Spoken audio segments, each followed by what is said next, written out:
So most of us are familiar with vision and mission statements, with your code of conduct. And I was reflecting on these things, especially as we are about to go into a new year. You'll find with most organizations and most institutions,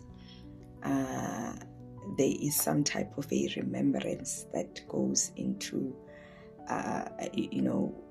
embarking onto a new year, remembering what the mission, what the vision of the company is, of the organization is, reminding people even employees reminding themselves what the code of conduct is.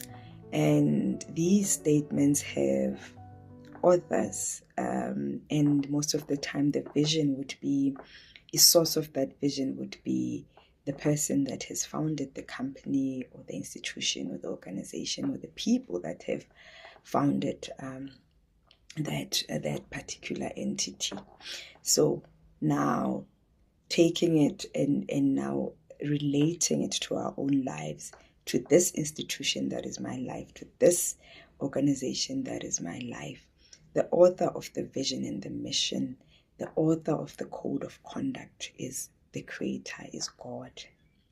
And sometimes I was asking myself, as I grow and as I journey, my understanding of God, it keeps getting deeper. I see just how vast and how limitless really God is, and in saying so, then I can just imagine what God's vision, what God's mission is for my life. And it goes with the code of conduct.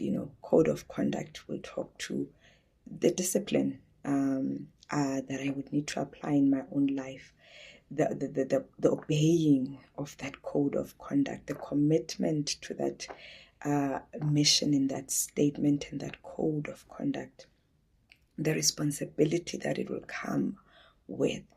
And if you think of yourself and your life, the way that you would think about these statements and how we would then take them so seriously, maybe because you get a financial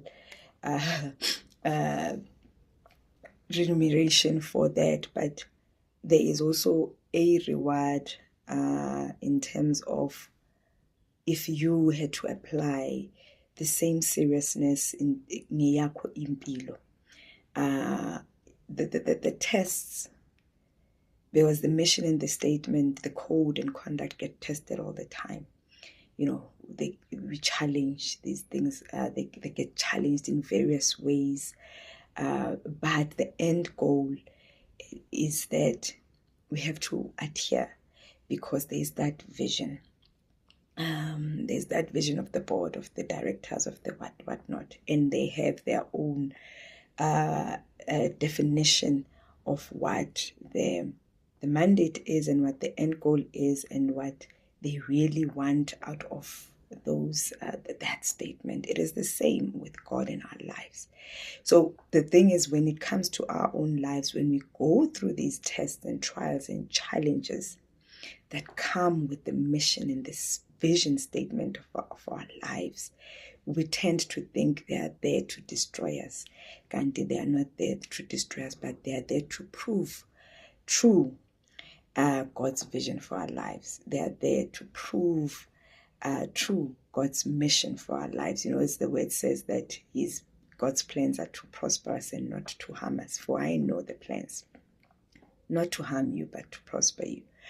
And so, because it's in a free will, you either choose to take the test, to take up the challenge, and that really means going into the ring, going into the field. It means being prepared to be a contender when you're expected to. in order for this a vision to become a reality, to come alive. Sometimes also we start, but we quit along the way. We start and we get tired along the way, but never abandon the ring, never, abandon the mission.